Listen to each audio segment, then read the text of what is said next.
জনগণের নিরাপত্তা বিধান যাদের দায়িত্ব তাদের নিরাপত্তায় এখন নিয়োজিত আরেক বাহিনী।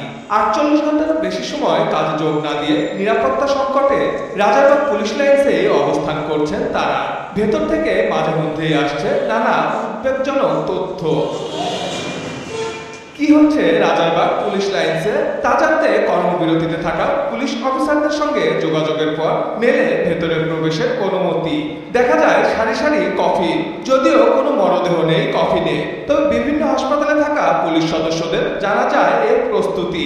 আমরা ছোটে পালিয়ে যে কোনো উপায়ে আমরা ফিরে এসেছি। যে শেখ হাসিনার সরকার আমাদেরকে যেইভাবে ব্যবহার করছে, এই ব্যবহারের কারণে আমরা এই রোশনালের প্রেক্ষিতে আমাদের এই তাজা প্রাণগুলো ধরতেছে।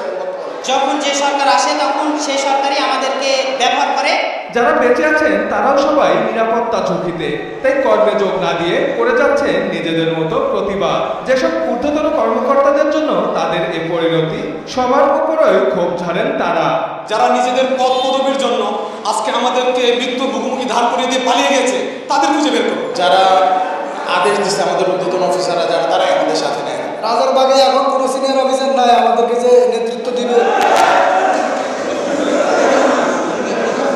ক্ষোভ আবার মাঝে মধ্যে রূপ নেয় হাতাহাতিতেও। সিনিয়র যে কর্মকর্তাই বোঝাতে আসছেন তাদের বেশিরভাগকেই পড়তে হয় রোশানলে।